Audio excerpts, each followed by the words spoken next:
Welcome to the Save Childhood podcast with Jennifer McCarville. Because childhood has changed, but children have not. Hey everyone, welcome back to the Save Childhood podcast. I'm Jennifer McCarville. And I'm Nicole Dugan. And today we have a fun episode where we get to the thing before the thing. Yay! And we figure out how we got to where we are in today's educational system. Right. So we're going to start at the very beginning. How did the educational system in America start, and how did it progress over time? And the big question is it on the right path? And is it time for a shift? Which we know the answer to that. Spoiler alert, there's time for a shift, but let's talk about what it's grounded in. It's just kind of interesting always to know history, like what has gotten us to this point. I think it's a super fun topic for me, and hopefully other people will enjoy it too. So let's start at the beginning. Yeah, let's start at the beginning. So the first schools in America were in Massachusetts. They were in the colonial beginnings, I guess, about 1647, I think, was the year that the first school was established. And so a law was passed in Massachusetts that they really valued literacy, and they wanted their community to teach the children about their biblical beliefs, and they wanted people to be able to read the Bible themselves. So they wanted to educate them to read because they held that in high regard. And so once a town had 50 people, those people were tasked with hiring and paying someone to teach the children. And so they would then go to school. The children would go to school for a few hours a day. And they actually had to go to school, I believe. I don't know if it was right then or it kind of evolved to their school days were, they had to go to school for 3 months. And during those 3 months, they had to have 6 weeks that were consecutive. So, but it was really the foundational reason that school was established was literacy. Yeah. And math. They also wanted to teach them math, but the main thing was so that people could read the Bible themselves. There were also at that time schools called dame schools, and what a dame school was a woman ran it in her home. And sometimes it would also be what we would, call childcare today. They were younger children who didn't go to the school in the town, children younger than 8 or 9, and they would go to a lady's house who would care for the children there, and would also read with them, teach. She was also teaching them language and literacy foundations, of course, because that's what you do when you're with children. You talk to them and you sing with them. And at that time, it was no compulsory schooling and no standardized curriculum. So in each town, it was really, in these earliest educational settings, it was the parents and the local town, that got to determine what the children learned, what was relevant for their communities. Yeah. So that's how the first one started in 1647.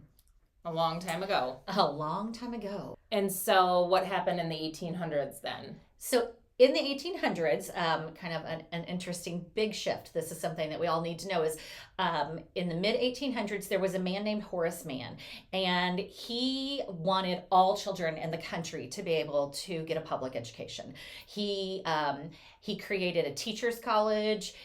That was when education really became compulsory. So families got fined if their children didn't go to school. Standardized curriculum, so it was no longer part of what was happening in the individual communities. The families no longer really had control or influence in what the children were doing. But what was really important to him that remained, which of course had been important to the families before, was moral training of children. So that was a big component. They also, he wanted children to be compliant, to be obedient. They wanted teacher-directed learning. So that's really where it came in that, the children were starting to sit and get. And but an important thing is that children didn't go to school until the age of 8. Oh. And they were in the 1800s. Yeah. Okay. And they were finished by the age of 14. They weren't high schools yet. So they were finished by the age of 14, and they were moving on to take over the family business or the family farm or what have you, get married at that time. And the schools were 3 months at a time. and 3 months a year. And they weren't even consecutive, because you had to go 6 weeks consecutively, but you had to go a total of 3 months over the course of a calendar year. Wow. Yeah. But he wanted schools to be publicly funded. He wanted children to be prepared to be obedient, moral citizens. He just wanted to equalize things for all children. And then there was this, of course, as time's going on during that time, industrial values. They had to be punctual and had to all those things that fall into that. So he's the reason for uniformity in schools, and he's a one-size-fits-all approach. Thank you, Horace Mann. Yeah, had a good heart, I think. I mean, I can't really speak to that, but I mean, he wanted people to have strong moral values in our country, which was important, I believe. And he wanted all children to have that opportunity, but definitely was, not able to take into account any individualization at all, chose not to do that. So yeah, and at that time there wasn't the brain research and developmental research that we know today, or even shortly after. Right. But I do always have to wonder, there wasn't that research there, but I started doing this work. I started working in a child care center when I was 15, and I had my crystallizing moment of, I'm going to learn how to do this right, when I was having to make 3-year-olds color worksheets just the way I told them to color them. They couldn't even pick their own colors. There is that thing in us that if we actually look at children and value them as human beings, that you realize something's not right here. Mm-hmm. Where was that? Maybe it was around, but the push from the country or the states was bigger. I don't know. I mean, I always wonder that in any scenario, but it's that same thing. We have to be so careful, because the most horrific and inhumane things we've done to people in the world and in our country come from us not stopping to say, this is a human being, and how is this impacting them? They matter. So I'm just always, of course, we also know that children's value has changed over time too, and those are deeper conversations. But yeah, it was definitely one size fits all, and no one was paying attention to how the children responded. Right. But they were 8 years old. Right. Which is when they're ready. They knew children were ready. Brains, they the same. Childhood has changed. Children have not, right? Right. So 8 years old, actually, brain research supports the formal age and the appropriate age for beginning formal instruction. And they were finished when they were 14. So they were out doing important things. They weren't, really, we have just extended childhood over the years. Right. These children were out getting married, I'm not saying good, bad. I'm just saying factually that's what was happening. Yeah. In those times. And then in the late 1800s with the factories and the things. That's when we really got into rows of people doing exactly the same thing so they could work for the rich.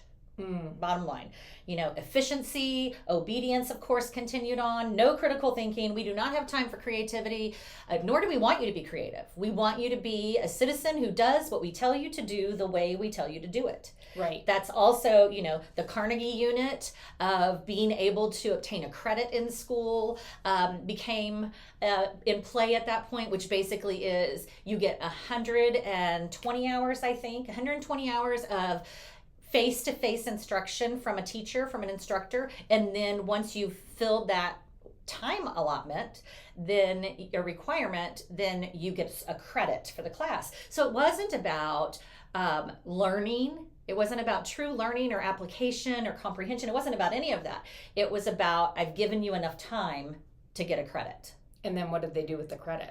Well, you got so many credits and you could finish school. Oh, same as it is today. Same as it is today, yeah. So, and that's also, it was in the late 1800s that schools began being segregated by age. Before that, we know the one-room schoolhouse. Everybody was together and they were all learning where they were, what they needed. So the teacher, usually, a woman, would instruct the youngest ones, telling them, making sure they understood their role in the school, which was to sit, be quiet, produce the work they were told to produce. And then the older ones would be doing their studies in their little groups. And then she would go around and do lessons with different ones, which was a very effective practice. Right. And at this time, too, the IQ test came into play. Yes, that's when we started really they started really thinking about intelligence and wanting to determine how intelligent a person was. Yeah. Yeah. That was a long time ago that happened. that happened. Yeah. And yet here we are. Mm-hmm. You know? Yeah, so they started treating children like a product. How smart are you? Right. What's your number? Right. How smart are you? Did you get the credits? Did you get the credits? Did you give the seat time? We don't really care about the mastery so much. Mm-hmm. They just assumed, I guess, that the mastery came with the time, which isn't true. And one of my favorite sayings is sometimes you don't get older. As you get older, you don't get wiser. Sometimes old age just shows up by itself. I love that. And it's so true. It's like, just because you sat there and you listened and you showed up for X number of days so that your parents wouldn't get fined, right? Doesn't mean you learned it. Right. And so that's where, of course, they start going, well, this is where the thoughts are starting to perpetuate. Well, how are we going to know they learned it? Mm-hmm. Right? How are we going to know they learned it? And here we go. Yeah. And so if they were only going to school until 14, when did the high school come into play? So about the 20th century, the turn of the 20th century there. And at that time, only 11% of children 14 through 17 attended school.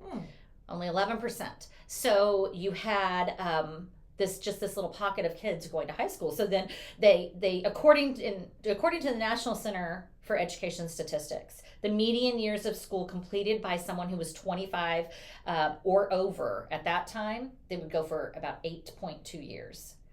So, and that was back in the turn of into the 20th century. Wow. So yeah, and so, but they were starting to. It's we're moving into the industrial age here, right? And so they're starting to have more machines. They're starting to not need people on the farms. There's not as much work. There's still a lot of work, right? But there's not as much work on the farms. So those machines are starting to come in, and now they have these older children, who don't need to be on the farm so much. So they either need to learn factory skills, or they need to, why not stay in school and then continue to prepare them for colleges. And the Harvard was the original college. Oh, I didn't know that. And and this was also back in the late 1600s, early 1700s. The purpose of going to college was to become a pastor. Oh. So they wanted children to be able to be educated well enough to go to Harvard so that they could become pastors, was my understanding. But anyway, so governments started creating these laws and opportunities in the early 20th century to encourage children to stay in school longer, because what are you going to do with the children? Right. And there's just so much to be said about the longer days and the longer years becoming, what are you going to do with the children? Now they were always working. They were always helping the family. They were always contributing to the households. And now we have machines that do that. What are we going to do with the children? We've all got it. We're all working, double income families. Everybody's working, in the 70s. And what are we going to do with the children? Right. And so now we've been doing this for so long. We have people with, the research to support it saying, what are the right things to do with the children? Yeah. So that's exciting too, right? Yeah. So then in the 1900s, yes, moving into the 1900s, the progressive education movement comes along about in the early 1900s, and John Dewey is your man. John Dewey, he really pushed back. He really made cases for school becoming a democracy, for children learning how to think and have experiences that they could build on, and we call these progressive ideas, which actually I think you're unleashing that. You're allowing children to exercise these things that we know they're born with. They're born with this insatiable curiosity and, this desire to move and do. And that's because they're made that way so that their brains can develop what they need, right? Right. So schools did start to adopt this. They started thinking, oh, well, that kind of makes sense. And then we're seeing it. And the children seem to be doing so much better, and letting them ask questions and, kind of look into things, which is research. This seems to be a really good thing. And so it was gaining. It now definitely couldn't compete at all with, the previous educational system, the the sit and get education of, we're going to give you direct instruction all day, every day. Mm-hmm. But there were people who were starting to really see that. However, World War II came, and the fears that people started having about falling behind, the Soviet Union, the whole Sputnik thing going on. And so they thought, oh my gosh, they panicked. We've got to focus. We've got to focus on math and science and discipline. And we've got to make sure that our children, our society can beat every other country. And for their purposes at the time, and still delusionally so in some ways. They went away from a progressive education back to,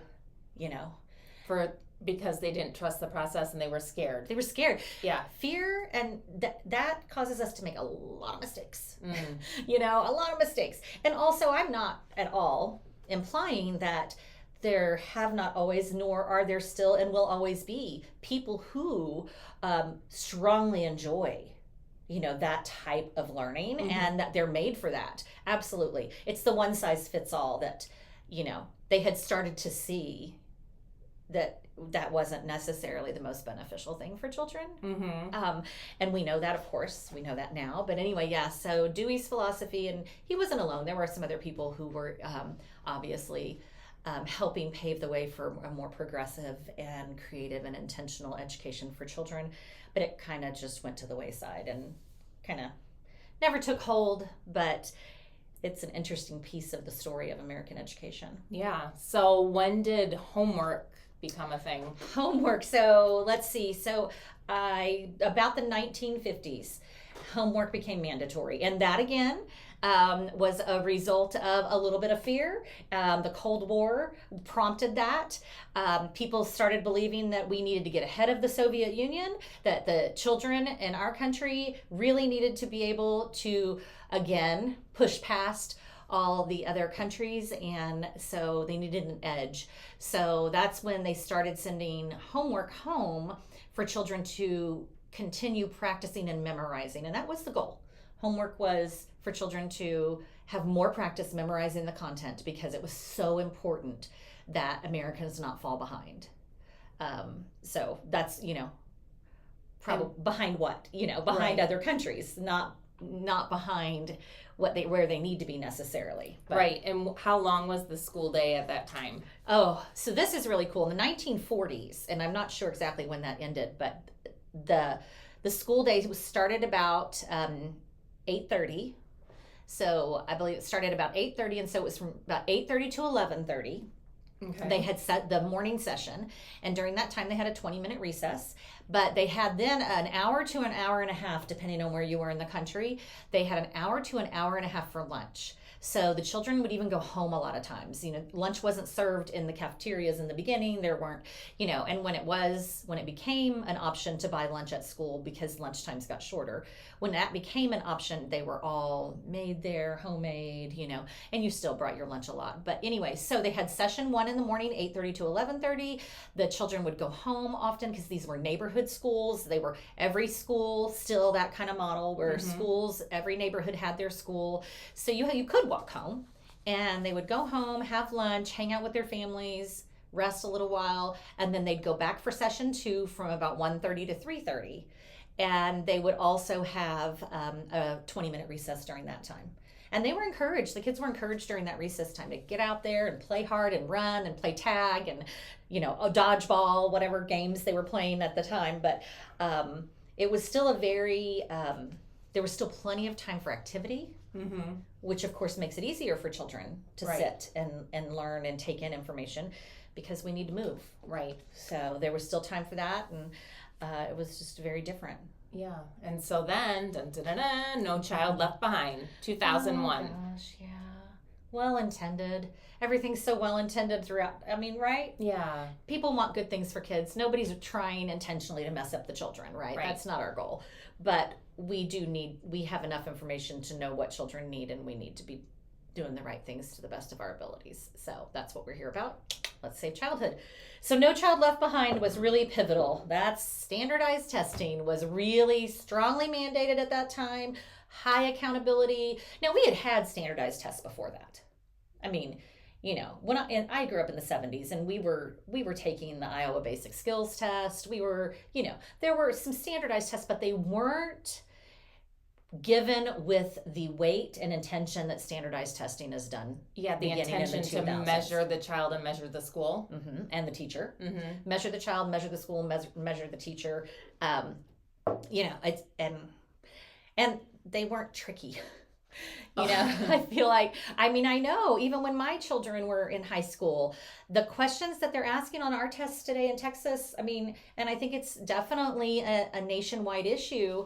The questions are just downright tricky. Like, what's your goal? Like, they have a specific one size answer they want for questions that actually should give children space for assessment of their own assessment of details and information, reading passages, etc. They should be able to interpret things they interpret, but for the way they interpret them. But the questions are worded tricky, and it's a whole nightmare. But No Child Left Behind. So the early 2000s, that's when standardized testing really started on its path. Yeah, and because the testing was measuring the teachers and measuring the schools and measuring the children, then teachers naturally started wanting children to do well on the test, so they started teaching to the test. Yeah. Rigorous curriculum, really specifically, you've got to learn this and you've got to be able to get through that. And the teaching to the test was becoming, starting to pick up speed. And then the districts, of course, requiring the teachers to teach the test because, everyone loves their accolades and everyone wants their campus, their district to be the best. And this is how they're measuring that. Right. And so when I went to kindergarten a long time ago, it was still play based. Yeah, me too. So I wonder, and half day. Yeah. And the academics that we just talked about in the last episode weren't pushed down there. No, it was a very play based, and I remember my kindergarten teacher was Mrs. Clements. I don't know, wherever you are, I love you, Mrs. Clements. She was so sweet. And I remember we sang songs about each of the letter people, and we had a home center, and we had a sand tub in our room, and I was there half day, and we played, and I still remember the songs, Come and Meet the Letter People. That's a bonus. But anyway, and I remember that as a very joyful, experience for me. What was it like when you were in kindergarten? I do remember a home center and maybe a huge house structure in there with it. I have a vivid memory of the cardboard boxes that look like bricks. Oh yeah, building with those. Yeah, because those were safe. You didn't want anybody to get hurt. So they're made out of boxes. Yeah, but that's my vivid memory of that. Yeah. Yeah, and those are the memories that that doesn't mean that there aren't things just embedded in our knowledge and our life that came from those times. But it's funny, what we do remember is the stuff that was fun, joyful, emotionally pleasant, because that's also, for learning to stick, it has to have that emotional connection. And right, the emotional brain really has you when you're in kindergarten and those early childhood years throughout those, for sure. But so yeah, it moved from play based. And I remember when my daughter, who's about 30, almost 30, I remember when she was starting kindergarten, I looked and looked for a half day kindergarten option for her, and there was only one. And we're in San Antonio, Texas. We were living in San Antonio, and huge school districts and lots of options.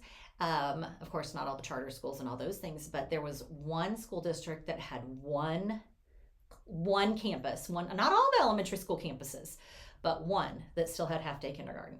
And my husband and I were discussing moving so that she could go to half-day kindergarten. And in that time when we were talking about that, and they actually shifted, and it was full day by the time the year before she was old enough to go.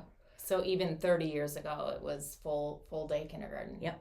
Wow. Yep, it definitely was. So, yeah, and what's expected of children in kindergarten, with that push down of standardized testing, standardized curriculum, and and there's just we do have a competitive nature. We want to we like to push ourselves. Like, how much can I learn? How far can I go? How can I make my time better in the pool? How can I, that's not a bad thing. That's right. That's a good thing. It's that when we start comparing everyone else to one another, and we start saying, if you can't do as good as, you're no good, there's something wrong, you need to be remediated, you need to be, this is where it's just become this nightmare. And one of the books I read early on in my career was by David Elkind. It's called Miseducation, Preschoolers at Risk. And of course it was written a long time ago, but it actually, that was the book that shifted things for me. That kind of, I guess, confirmed my feeling I had of that little guy who was 3 years old that had to color that stupid worksheet. But that Miseducation, Preschoolers at Risk, and I think it's a great read. I haven't read it in many, many years, but that was the one that I was like, yeah, this is a risk for these young children, what we're doing. Right. And so I encourage people to read that if they're interested in that. And then Peter Gray, who is well known for his work, his research and his work about the importance of play for children. He's written several books, but I have a quote here from him this is Dr. Peter Gray. The more schooling we impose on young children, the more we deprive them of opportunities for natural learning through play. And, the other thing we know is that it can take hundreds of repetitions to learn something, hundreds of repetitions to learn some new information, unless it's learned through play. Right. And then it takes 10 to 20. And so you can see very clearly in this path of our educational system in America, where we really started compromising children and what they needed to really learn well. And that is, real learning looks like play. Right. Yeah. Right. So that's, kind of in a nutshell, how we got where we are and the different influences. And you see consistently, what are the influences? Fear. What do we do with the children? Because we have machines and things to replace the things that children did in the homes. And we want to be the best in the world. And I have no problem with being the best in the world. Let's be the best. I'm here for it. Yeah, right. Like, we're definitely not anti the best. Right. Just like we're not anti-academics. We're not, but you're not going to be the best if you break the children. Right. It just doesn't work that way. And what is the best? What does that even mean when we say we want to be the best? So, those are the big questions. But there are things that even today that are the same. Right. So we now, this slowly happened over this quick history we shared, where they went from the one-room schoolhouse to the individual grades to now we need to have these individual subjects so that we can, be the smartest in the world. So that's when we had to have these individual subjects and grading systems and, all this focus on compliance and squelching curiosity. No room for that. And the standardized curriculum, everybody's going to learn the same thing at the same time. And you can learn it earlier, because now we can put you in those pre-AP classes and those AP classes. And now you can go to college when you're in high school. And now when you're in middle school, you can pick your life's path and you can study that for the rest of your life, because that's no common sense whatsoever. Yeah. I mean, so here we are. And obviously, it's a mess. It's just a mess. Right. So... And not only are we talking about it and pointing out the problems with it, but we are working to change it. And you are too. That's why you're listening to Save Childhood. Right. So we've got to focus on brain-based learning. We've got to protect early childhood so we can build children really well. I mean, we've got to have children outside and moving. We have to not only acknowledge, but intentionally put into practice things that will nurture emotional intelligence, because emotional intelligence and grit are the two things people need to be successful in life consistently, no matter what. Right. Grit and emotional intelligence. And you're not going to have grit if you don't love to learn. And you're not going to love to learn if it's presented to you in inappropriate and stressful ways. Right. Children need real world experiences. So they're not out on the farm anymore. They're not doing those real world things necessarily, but they can have real world experiences. But we feel like they're going to only have those real world experiences if we have them in school 12, 13 hours a day. They're there all day long. They no longer have an hour and a half or an hour lunch break. They have like a 22-minute lunch if they're lucky. Some of them are eating lunch at 10 a.m. because there are so many children, we can't get them through the lunchroom fast enough. I mean, we've got to just rethink it all. Right. And instead of actually rethinking it, and I just don't understand it. We know this, and this is why Marvelously Made got started, because I don't understand it. We know, and we're not doing it. Mm-hmm. And so we're going to need educators who understand. We just didn't know when we started, right? I mean, think of how many things we've learned on this journey of really honoring development. It had so much self-education. Mm-hmm. There's just so much reading and so much studying and so much trusting children and working alongside parents and other beautiful, brilliant educators that have given us the knowledge that we have now. And it's not just facts, it's not just research, it's actually knowledge about what children need to thrive. And you just have to put yourself out there as an educator and as a parent to say, I don't have all the answers and I don't know all the things, but I do know this. Children are made well, they're made to learn, and what we're doing is breaking them. So let's change what we're doing. Right. And little by little, you do those things. So we need slower, deeper, real learning.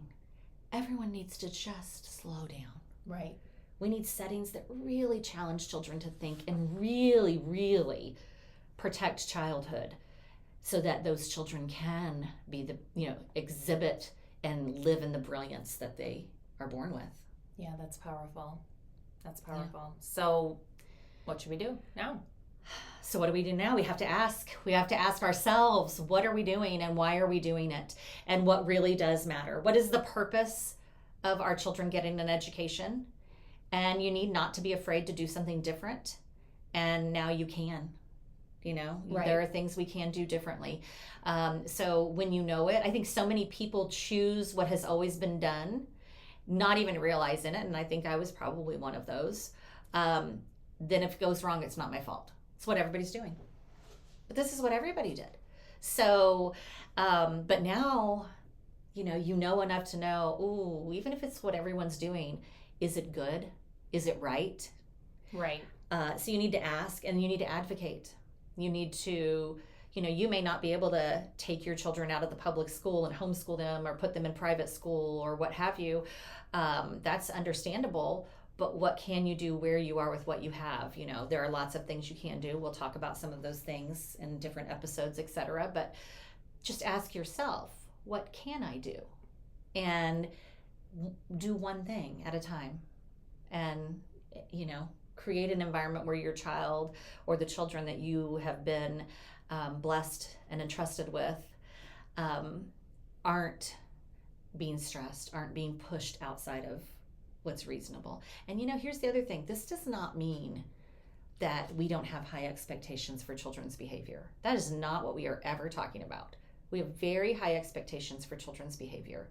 But when you don't compromise their development, they don't have to push back. You don't have the behavior challenges in so many areas that you have in inappropriate settings, So you've got to ask, you have to advocate, and then you have to support people doing the work. You need to make sure that you're encouraging and that you're promoting the people who are doing the work. So basically share the podcast. Yeah. Number one, share the Save Childhood podcast. Right. But start where you are with what you have and trust the process, trust the children. Trust your gut. Trust your gut and know that when the children are struggling, it means something. It means something. Right. And education should be challenging. We're not, it should be challenging. The education the children get here is challenging. It is hard to figure things out on your own. It's hard to figure things out, when you're faced with, some kind of conflict or some parameter you can't control or, education should be challenging. Right. We're not talking about that. Right. But the current education system wasn't built for children. It just wasn't. Really. It really wasn't. And I get it. I don't get it all, obviously, but there are, we have hopes for children. So you look back to Massachusetts in the mid-1600s, and their hope for their children was, we want them to be able to read the Bible for themselves. That was the book we had, right? We want them to be literate, and we want them to be able to read for themselves. So we're going to teach them. And when you have enough children in a town, let's pull them together and let's actually have someone dedicated to that. What a beautiful thing, But also, before they're 8 years old, they're babies. That hasn't changed. They're little kids. They need to be doing different things. Like they need to be doing some chores around the house or the farm or the whatever, and they need to be playing. They need to be figuring out the world and figuring out their bodies and, and building these strong foundations that now we have to fight so hard to protect. It's insane.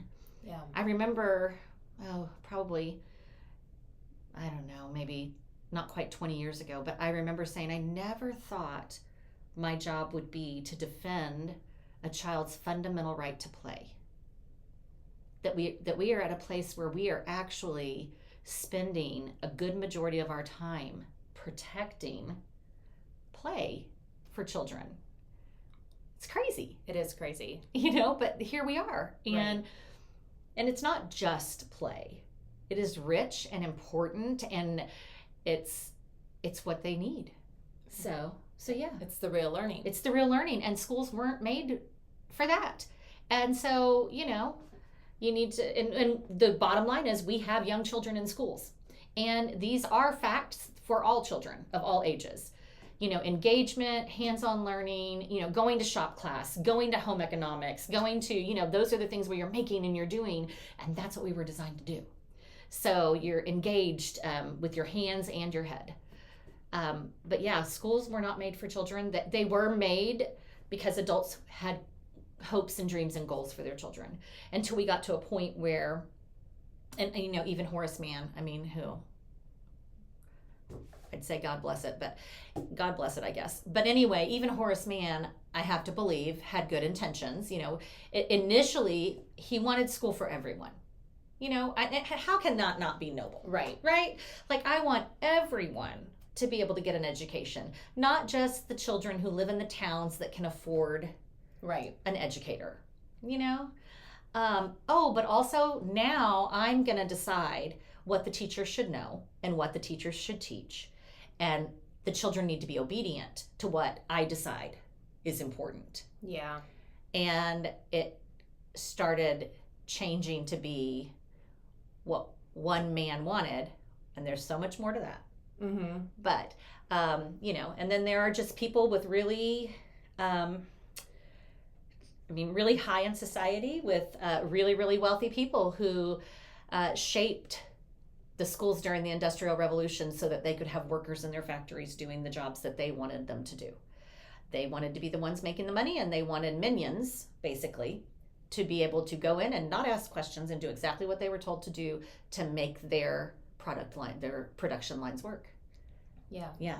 And how now you look at where we are in the world and as a society and just the reality of our lives, that is the almost polar opposite. Yes, we all need to learn how to function in society and follow the rules and be kind and have strong morals. Yes. Absolutely most important. I absolutely believe these things, foundational. So those are a given. Those are absolutely a given. But our world no longer needs people working on the factory line. Our world needs people who can solve problems. Our world needs people who can think outside the box, who can analyze information, who can, we say it, we hear it over and over. We're raising children for a world we can't even fathom existing. But in the 1600s, the 1700s, the 1800s, the 1900s, maybe not the late 1900s, but they knew what the world looked like. This is what the world looks like, and it was very clear. Now we're like, wow, things are changing so rapidly. How can we educate children for a world we can't even imagine? Right. And the way you do that is by honoring their development and nurturing their natural desire to learn and their intellect. So that's what we do now. Right. So that's an overview of how we got to where we are today. Yeah. Which isn't where it should be. But there's hope. There's hope. Because we're in this age where we can share information like this. Yes. Where it's not, there are still enough of us that were raised to be independent thinkers, And there are still enough people that are just ornery enough to say, wait just a minute. And we need to continue encouraging that. And we need to build up a new generation of people who know how to protect their right to play, who know how to protect their right to learn for their children, for themselves. And we will continually chip away at it and make a way. Yes. I believe that, and we can see it, because there are options. But just educate yourself. Don't be fooled about the place that says this is the option because we push down academics. That's not the right option. Academic rigor for older children, like I said before, high school, there's a place for that, possibly. But, know what it is that children need and don't compromise because they're counting on us. Right. And that's why we're here today. That's right. So make sure to head over to savechildhood.org and learn more. Yeah. And join us we're on YouTube, Facebook, Instagram. There's another one, TikTok. Yep. Yeah. And we can continue to learn and grow together because we need to do better for children. We really do. And that's why we're here. And we have a new podcast releasing every Tuesday morning on Spotify, Apple, and on YouTube. Yeah. And, if you want to see what it looks like and the work we're doing, we are having a conference here at Marvelously Made at our school that is the home of the Safe Childhood Movement. We're having a conference this November, and you can see the campus and talk to our incredible educators here and our parents who help make this happen for children. It's just a really special Amazing event. So early bird pricing is available through August 1st. So you want to jump on that bandwagon. Yeah, save some money. Join us. Yeah. You won't regret it. Yeah, it's nice to see it. Yeah. We've had to kind of make our way and create a way. And so we encourage you to come out if that matters to you. Yeah. All right. Thanks for joining us today. We'll see you soon. Have a great day. Thanks for joining us today. To learn more and join the movement, go to savechildhood.org.